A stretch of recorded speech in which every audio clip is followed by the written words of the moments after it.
Olá, sejam bem-vindos à nossa Escola Bíblica Online. É um prazer tê-los aqui novamente. Eu sou o professor Israel e estamos iniciando mais uma aula. Lembre-se, este conteúdo ele é produzido para te ajudar no seu estudo da Palavra de Deus. Por isso é muito importante haver uma certa dedicação na sua parte. Reserve um tempo para ler o seu texto bíblico. Reserve um tempo para ler a sua revista de Escola Bíblica Dominical e reserve um tempo para assistir essa aula. E enquanto você estiver assistindo, você precisa saber que esta aula tem uma estratégia muito própria. Aqui na descrição do vídeo, e se você estiver no celular, é só apertar a palavrinha mais abaixo aqui desta imagem que vai aparecer a descrição do vídeo. E na descrição do vídeo haverão 3 informações importantes que vão lhe auxiliar a assistir essa aula. Primeiro, há um cronograma da aula, a maneira como eu organizo o conteúdo para explicar a vocês. Além do cronograma da aula, há também uma aula-atividade. Assim que você terminar de assistir essa aula, eu recomendo que você faça a aula-atividade para verificar o seu aprendizado. E por último, há um fórum onde você pode deixar as suas dúvidas ou fazer os seus comentários. Tudo bem? Bom, nesta aula, aula de número 4, nós temos aqui como título Ordenanças quanto à contribuição financeira. Antes então de iniciar a aula, eu quero explicar para vocês qual é o cronograma que eu seguirei para a apresentação deste conteúdo. Essa aula está dividida em 3 sessões. Na primeira sessão, eu quero falar sobre o contexto literário de 2 Coríntios 9:7. Professor, por que 2 Coríntios 9:7? Porque esse é o texto áureo. A pessoa quem escreveu a revista selecionou esse texto como sendo o texto mais importante. Além disso, na segunda sessão, eu quero então explicar os versículos de número 6 e 7. Na primeira sessão eu explico o contexto literário, na segunda sessão eu explico propriamente os 2 versículos. E por último, eu encerro esta aula fazendo algumas aplicações. Como isso que nós estudamos ao longo da lição pode ser aplicado às nossas vidas. Como falei a vocês, aqui na descrição do vídeo você encontrará a organização deste cronograma para que você possa, caso seja necessário, ir ou voltar a qualquer uma dessas sessões e para que assim o seu aprendizado possa ser um pouco mais efetivo. Tudo bem? Começando então a primeira sessão, eu quero explicar para vocês o contexto literário de 2 Coríntios, capítulo 9, versículo 7. O texto que nós vamos estudar nesta aula faz parte de 3 instruções que Paulo vai dar sobre doações. Veja, capítulo 8, versículo 1 até o capítulo 9, versículo 15, Paulo vai falar sobre o ministério da doação. Então, são questões relacionadas à doação.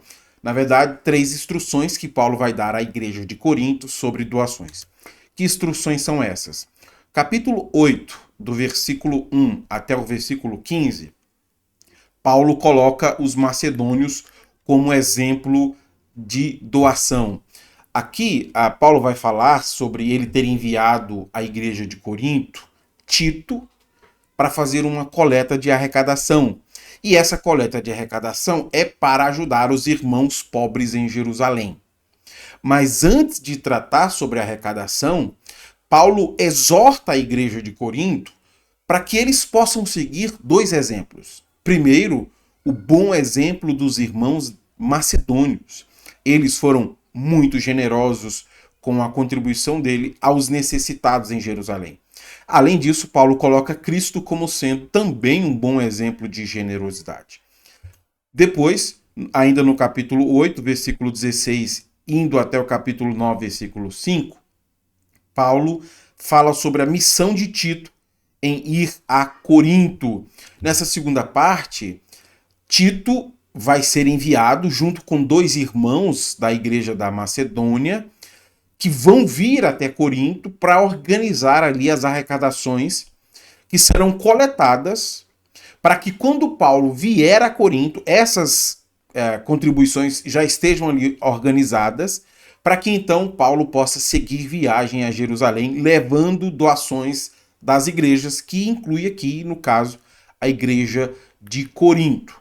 E, por último, no capítulo 9, versículo 6 até o versículo 15, nós vamos ter aí reflexões de Paulo sobre os diversos resultados da doação. O ponto central de Paulo é mostrar que essas doações, elas são providência de Deus ao seu povo pobre que está em Jerusalém. E quando cada um desses irmãos contribui, esses irmãos acabam trazendo glória ao nome de Cristo com esta contribuição. Tudo bem? Então, Paulo vai dar instruções em 3 partes, aqui estão elas, e é isso que se vê em toda esta sessão do final do capítulo do segundo livro de 2 Coríntios. Depois de apresentar para vocês essa estrutura, já dá para entender que o texto que nós vamos estudar faz parte desta última sessão aqui. Veja, o nosso texto áureo é o capítulo 7, capítulo de número 9, versículo de número 7. E faz parte dessas reflexões de Paulo sobre os diversos resultados da doação, das doações. Perceba, aqui nós vamos ter algumas reflexões que Paulo vai fazer junto com a igreja de Corinto sobre princípios que esses irmãos devem observar, já que eles vão contribuir. Tito está ali, junto com 2 irmãos da Macedônia, organizando todas as doações, para quando Paulo chegar, ele pegar essas contribuições e levar para Jerusalém. O que esses irmãos devem observar são 2 princípios importantes que Paulo vai ensinar no versículo de número 6 e versículo de número 7, que eu vou explicar para vocês na segunda sessão. Tudo bem? Começando a segunda sessão, eu quero então explicar para vocês 2 Coríntios, capítulo 9, versículos 6 e 7, onde nós teremos 2 princípios que estão sendo ensinados por Paulo, coisas que esses irmãos devem levar em consideração, já que eles vão fazer a sua contribuição para os necessitados em Jerusalém. O primeiro princípio aparece para a gente no versículo 6. Leia comigo. Lembre-se, quem lança apenas algumas sementes obtém uma colheita pequena, mas quem semeia com fartura obtém uma colheita farta. Paulo começa falando contra a mesquinhez de alguns irmãos que podem contribuir generosamente, mas preferem contribuir com pouco, preferem dar pouco. Para essas pessoas avarentas, Paulo lembra elas sobre um princípio da generosidade. Lendo o versículo, você consegue me dizer que princípio é esse da generosidade que Paulo coloca aqui? Ele começa dizendo, citando Paulo, quem lança apenas algumas sementes obtém uma colheita pequena, mas quem semeia com fartura obtém uma colheita farta. A imagem que Paulo utiliza aqui nesse provérbio é uma imagem retirada de práticas agrícolas, de plantar e colher. Quem lança apenas algumas poucas sementes também vai ter uma colheita pequena. Mas quem semeia com fartura ou quem planta muitas sementes vai obter uma colheita farta, uma grande colheita. Você consegue perceber como essas são imagens retiradas de um aspecto agrícola? Você planta e você colhe. Você planta poucas sementes e colhe poucas sementes. Você planta muitas sementes e colhe muitas sementes. Paulo cita esse provérbio para deixar muito claro para esses irmãos que cada pessoa vai colher aquilo que plantou. Se você colheu pouco, se você plantou pouco, você vai colher pouco. Se você plantou muito, você vai colher muito. Veja que comentário interessante sobre essa questão.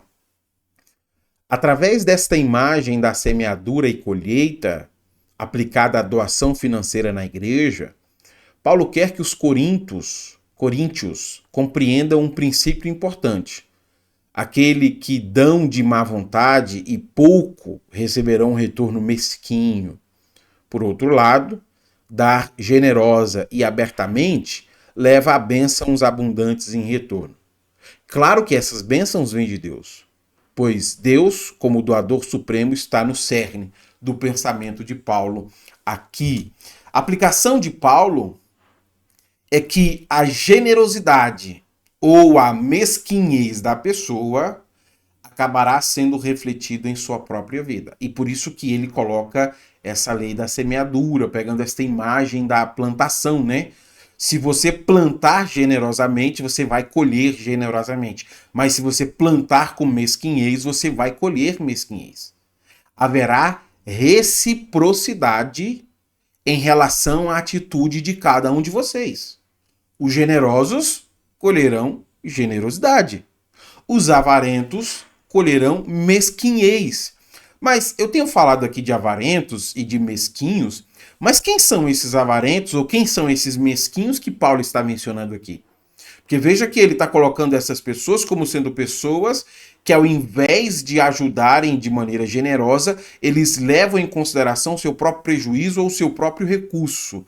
Eles não querem dar como poderiam dar. Bom, perceba que em alguns versículos anteriores, Paulo fala sobre essas pessoas. Eu queria ler apenas o versículo 4 e sintetizar quem são essas pessoas que Paulo chama aqui de mesquinhos ou avarentos. Versículo 4. Que vexame seria para nós, e ainda mais para vocês, se alguns macedônios chegassem comigo e descobrissem que vocês não estão preparados, depois de tudo que eu disse a eles. O avarento aqui que Paulo está mencionando não é simplesmente a pessoa que fez uma doação de um valor pequeno. O avarento aqui que Paulo está mencionando tem a ver com a pessoa que disse que iria contribuir com os necessitados de Jerusalém, mas quando chegou o momento de fazer a sua doação, essa pessoa acabou retrocedendo, acabou recuando do seu compromisso.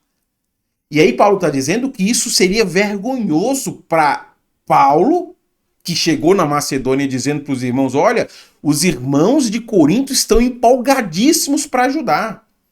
Mas também seria vergonhoso para eles, porque eles disseram que queriam ajudar. Quando chegou o momento, o que aconteceu? Alguns recuaram. É isso que Paulo está receoso. Paulo está receoso que esses irmãos possam recuar do seu compromisso.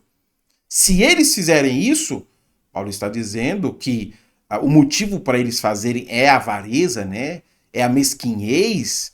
Se eles fizerem isso, isso será vergonhoso para ambos, para Paulo e para aqueles irmãos. Porque eles disseram que iriam ajudar. Mas no dia que precisou enfiar a mão no bolso, o que eles fizeram? Recuaram. É inimaginável vocês fazerem isso. Vocês só fizeram porque vocês agiram com mesquinhez. E aí, para ajudar então esses irmãos a não agirem como avarentos, mas a agirem de maneira apropriada, é que Paulo estabelece esse primeiro princípio, que é um provérbio relacionado à semeadura. Aquilo que vocês plantam, vocês colhem. E é importante dizer que este é um provérbio, porque Paulo está dizendo que esse é um princípio geral que eles devem observar. No versículo de número 7, Paulo coloca um segundo princípio para ajudarem esses irmãos a cumprirem o compromisso que eles assumiram. Veja comigo o versículo 7. Cada um deve decidir em seu coração quanto dar. Não contribuam com relutância ou por obrigação, pois Deus ama quem dá com alegria. Tem uma série de perguntas que eu quero fazer para vocês nesse versículo. Nesse segundo princípio, Paulo está ensinando que a generosidade de quem vai ajudar, a generosidade que agrada a Deus, não é medido pela quantidade. Lendo este versículo, qual é o ponto que Paulo utiliza para poder dizer que Deus usa para medir a qualidade da generosidade da pessoa? Você consegue me dizer? Paulo diz que é o coração. A generosidade que agrada a Deus é aquela que surgiu do coração da pessoa. Segunda pergunta. A quem Paulo se dirige ao dizer que essa generosidade que agrada a Deus precisa partir do coração? Paulo se dirige a cada um. E por que essa outra expressão é importante? Porque a generosidade não deve ser praticada exclusivamente pelos ricos. Todos devem contribuir de acordo com a quantidade que essa pessoa propôs em seu coração. Mas o que significa dizer que uma pessoa deve doar de acordo com aquilo que ela colocou no seu coração? E essa é a terceira pergunta que eu faço para vocês. E para ajudar a responder essa pergunta, eu queria ler mais uma citação. Em outras palavras, a quantia que se dá não deve ser uma decisão pública, nem deve ser ostentada publicamente, mas deve ser uma questão de convicção privada. A pessoa que está dando a oferta não está fazendo para impressionar ninguém. Ela está cumprindo um dever religioso. E como parte da sua obrigação, ela se vê satisfeita porque está cumprindo uma ordenança que Deus deu a ela. Mas no versículo, essa convicção do coração, ela é colocada em contraste com outros dois motivos. Se você não dá com alegria, com uma convicção de alegria em seu coração, porque está cumprindo uma ordem do Senhor, é possível que você faça por outros dois motivos. Olhando esse texto novamente, você sabe me dizer quais são esses dois motivos que contrastam com o coração? Os dois motivos são relutância ou obrigação. Eu fiz questão de frisar essas duas palavras porque a contribuição deve ser feita de coração, mas não com relutância ou por obrigação. Se a pessoa quiser dar uma oferta e tornar essa sua oferta inaceitável, uma oferta que desagrada a Deus, basta ela fazer por relutância ou ela fazer por obrigação. O que significa relutância e obrigação aqui? A palavra relutância aqui significa um estado mental doloroso. Tem a ver com algo que a pessoa fez que a deixou triste ou angustiada. É isso que significa relutância. Já a palavra obrigação significa que a pessoa ficou angustiada porque foi forçada a fazer aquilo que alguém disse para ela fazer. Nesse sentido, essas duas condições são condições que vai desagradar ao Senhor. Se eles contribuírem e logo após se sentirem tristes pelo que eles fizeram, ou se eles contribuírem porque se sentiram forçados, Paulo está dizendo que esse tipo de contribuição não vai agradar ao Senhor. Fica claro nessas palavras de Paulo que ele não quer doações desses irmãos que sejam impulsionadas por motivações negativas. Não é para vocês ajudarem com motivações negativas, com emoções negativas. E aí tem mais uma questão que a gente precisa responder neste versículo. É a quarta questão que eu coloco para vocês. Por que Deus não fica satisfeito nem com a obrigação e nem com a relutância? A resposta é: pois Deus ama quem dá com alegria. Aqui está entre aspas, deixa eu voltar aqui, ó, tá vendo que está entre aspas aqui?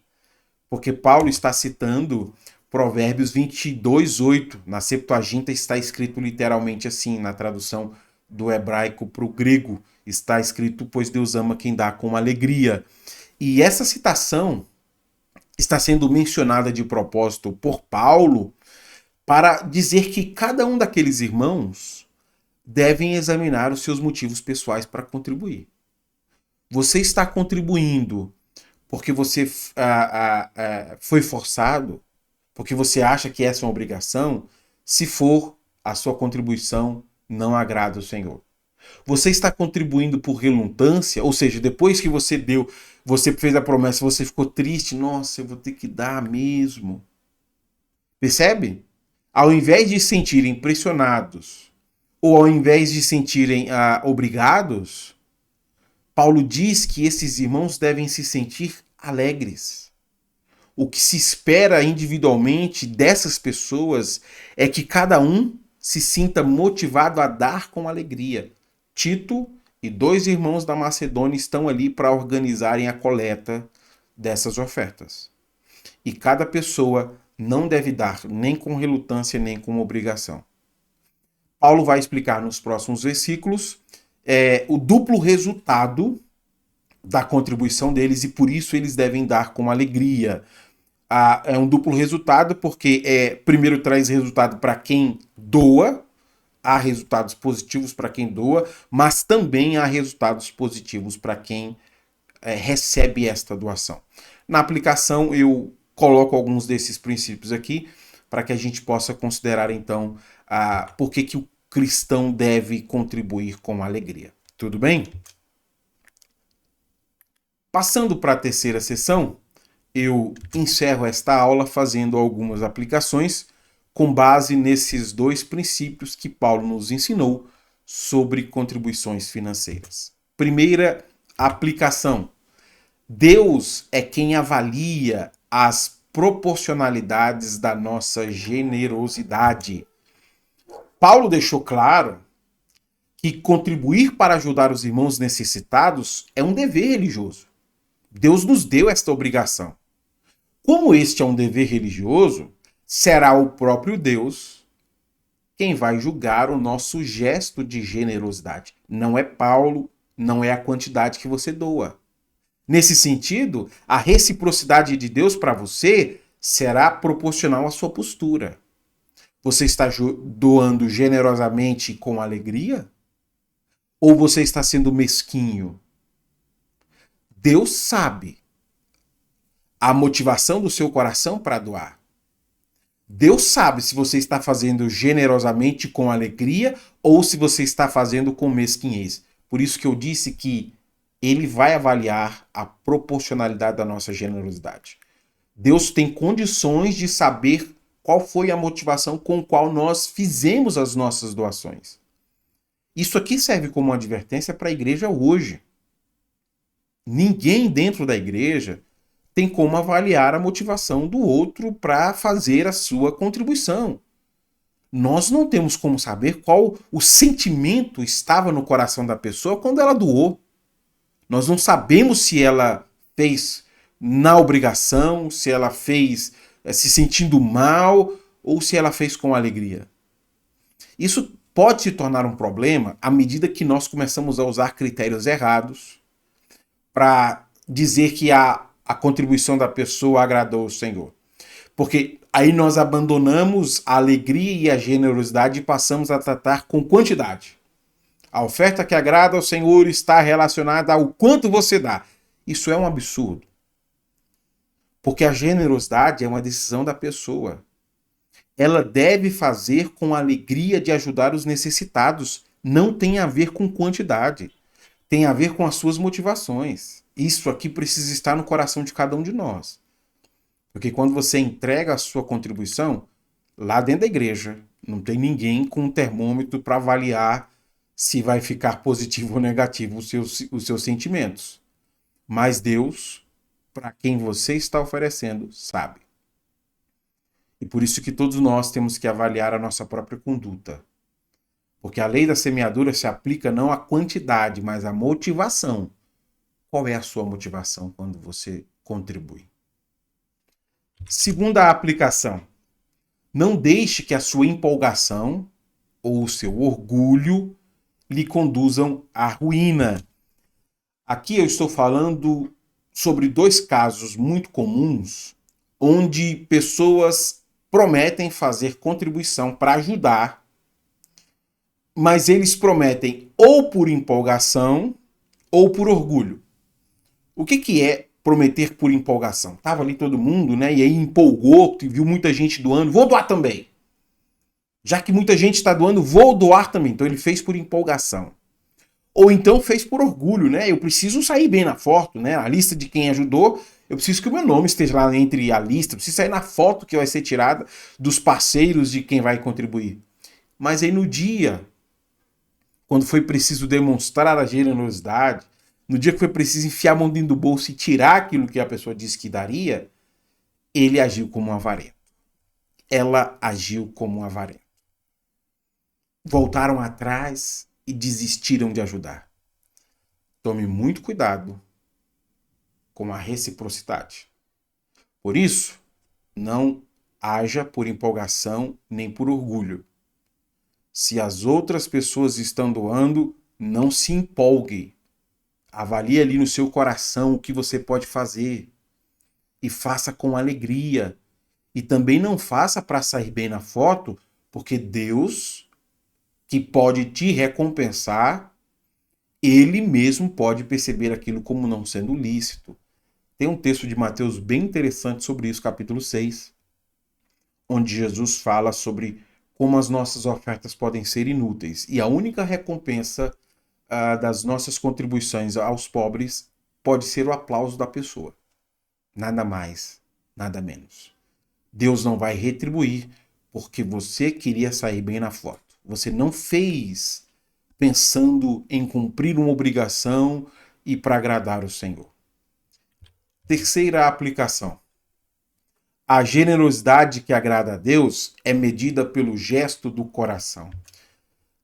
Você já viu ou já participou de alguma campanha de doação? Geralmente, quando nesses grandes eventos nós estamos fazendo, eles estão fazendo ali as arrecadações, né, para ajudar os necessitados, geralmente fica parecendo que quanto maior for a sua doação, maior valor ela possui diante de Deus. Por isso que geralmente alguns estabelecem cotas, né? Preciso de 10 com tanto, 15, 30, 40. Fica parecendo que quanto maior for aquilo que você ajuda, maior é a recompensa que você vai receber. Mas se essa adoração é oferecida para Deus, os critérios não são esses. Antes de qualquer coisa, a doação que agrada a Deus, ela é praticada por um coração alegre. Ela não é feita com relutância. Nossa, vai fazer falta. Eu dei e fiquei numa tristeza tão grande no meu coração. Eu estou dando porque eu fui obrigado, não porque eu queria. Todos nós temos que considerar isso. Se você quer dar de maneira a agradar o Senhor, tem que ser com generosidade e com alegria. Não pode ser por relutância e obrigação. Não se envolva nesse tipo de sentimento. E também não seja enganado pela quantidade, porque as pessoas são muito boas para persuadir em quantidade. E aí você se empolga com isso, achando que quanto maior for a quantidade, mais satisfeito Deus vai estar, mas Ele que sonda o seu coração sabe a motivação e os sentimentos que estiveram envolvidos em você quando você fez aquela contribuição. Por isso, avalie as suas próprias motivações. Quarta aplicação. O que se espera de você, enquanto contribui, é que você sinta a alegria de participar do que Deus está fazendo. Isso aqui é interessante, porque Paulo vai falar sobre a alegria que essas pessoas devem sentir quando elas contribuem, e Paulo vai mostrar os resultados dessa contribuição. E nesse primeiro aspecto, o que eu estou tentando mostrar para você é que a sua contribuição vai ser vista por alguém como resposta de Deus. Deixa eu colocar assim de uma maneira bem simples. Imagine uma pessoa orando e falando: Senhor, eu preciso ser ajudado. Eu preciso ser socorrida na minha necessidade. E aí Deus fala: eu vou te ajudar. E bate alguém na sua porta e lhe ajuda. Lhe traz aquilo que você precisava. O que aquela pessoa vai fazer? Ela vai se voltar ao Senhor em agradecimento. É isso que Paulo vai colocar para nós como um ponto importante.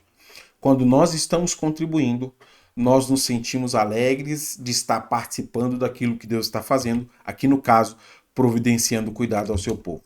Veja como Paulo fala sobre isso no versículo de número 12, que nós não tivemos tempo para estudar, mas eu leio aqui para ficar registrado. Logo, duas coisas boas resultarão desse ministério de auxílio.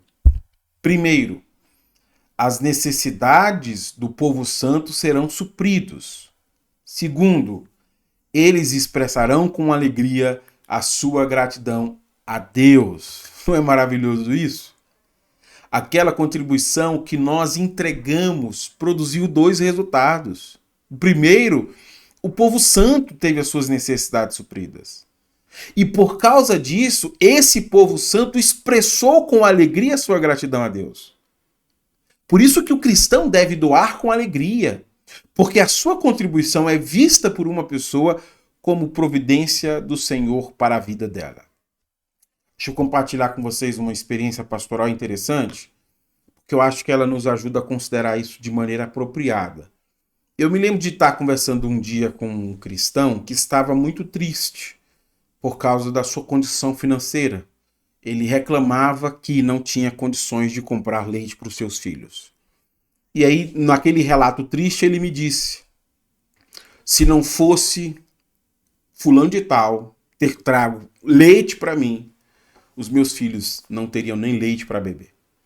E aí eu tentei dar um choque de realidade nele, para que ele percebesse que Deus estava cuidando dele. Eu perguntei assim: tá, mas você queria dinheiro para quê? E ele me respondeu: eu queria dinheiro para comprar leite para os meus filhos. Ok. E o que é que você recebeu?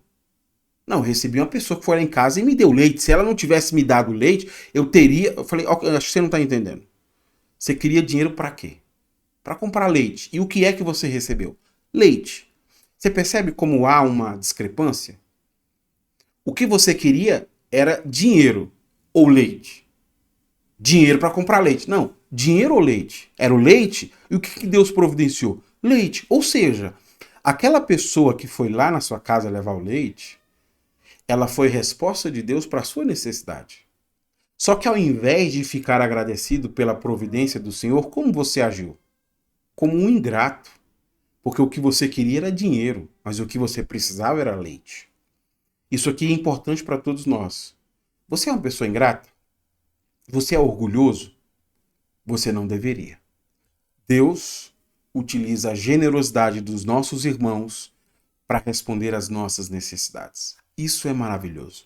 Eu posso testemunhar disso para vocês em diversos momentos da minha vida. Deus sempre cuida do seu povo por meio da generosidade dos nossos irmãos.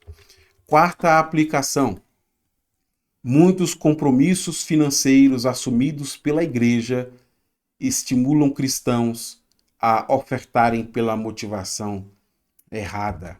Isso é um problema muito sério e me parece que algumas igrejas se entregaram a isso. Elas não se constrangem mais de exigir das pessoas doações pelas motivações erradas. Por exemplo, aqueles momentos de grandes eventos religiosos que custaram pequenas fortunas. É comum ouvir alguém dizendo: você precisa ofertar, porque nós precisamos pagar as contas. Se nós não fizermos, alguém vai vir aqui fazer outro evento que vai proliferar o paganismo na cidade. Então você tem a obrigação de nos ajudar a manter um evento como esse. E ali, naquele momento, parece que a obrigação é uma coisa certa. É o mínimo que se dá para fazer como resposta pelo grande evento religioso que vocês fizeram. Ou então, olha, você precisa ofertar por causa da lei da semeadura. E se você não ofertar... E aí começam as ameaças, né? Então a pessoa, ela oferta com medo, ela não oferta com alegria. E depois que oferta, ela fala: nossa, esse dinheiro vai fazer falta. Ou seja, nós acabamos criando estruturas de igrejas locais que favorecem cristãos ofertarem pelos motivos errados. Porque a gente tem contas que são muito altas. Nós assumimos compromissos financeiros que são muito caros. E aí, no que nós fizemos? Abandonamos a motivação genuína para poder cumprir os nossos compromissos financeiros que foram muito altos. Pastor, qual é a motivação genuína então? Se nós não devemos pensar a igreja local a partir disso para obrigar as pessoas a assumirem obrigações e relutâncias financeiras porque nós fizemos um projeto que não tinha nada a ver com o reino de Deus, qual é a motivação que nós devemos utilizar então para estimular as pessoas a ofertarem na casa do Senhor, a ofertarem na igreja de Cristo? Eu queria ler com você agora o versículo de número 13. Essa é outra questão importante que Paulo fala. Não deu tempo de explicar, mas eu quero pelo menos citar para vocês. Como resultado do serviço, veja, Paulo está reconhecendo a contribuição daquelas pessoas como um serviço. como resultado do serviço de vocês, eles darão glória a Deus, pois a sua generosidade com eles e com todos os que creem mostrará que vocês são obedientes, e aqui está a ordenança, obedientes às boas novas de Cristo. Nossas contribuições são uma maneira de demonstrar a nossa obediência a Deus. E é uma maneira de demonstrar o nosso amor ao próximo. Deus usa essa obediência e Deus usa essa nossa demonstração de amor como expressão do próprio amor dele pelos necessitados. Por isso que ele nos deu essas ordens. A pessoa que doa, mesmo que esteja ajudando outra pessoa, ela tem que ter a clara consciência que ela está oferecendo para o Senhor. O Senhor quem ordenou que eu fizesse isso. E eu estou dando para alguém esta contribuição, mas no final das contas, a glória será para o nome do Senhor. Porque aquela pessoa que recebe, não recebe de mim. Ela recebe do Senhor quem providenciou. E aí a aplicação anterior fez ainda mais sentido. Você pode ser a resposta do Senhor para a necessidade de alguém. E por isso que é tão importante doar com alegria.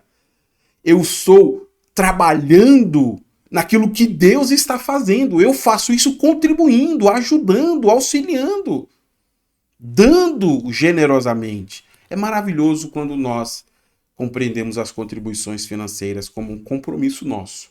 Deus, que se preocupa com os necessitados, nos deu uma ordem para a gente obedecer. Enquanto nós obedecemos essa ordem, nós estamos demonstrando o amor cristão e estamos sendo a resposta de Deus para o sofrimento de alguém. Eu espero muito que este conteúdo tenha lhe ajudado, se Deus nos permitir. Na semana que vem nos encontramos aqui para seguir com o nosso estudo. Até a próxima semana, então.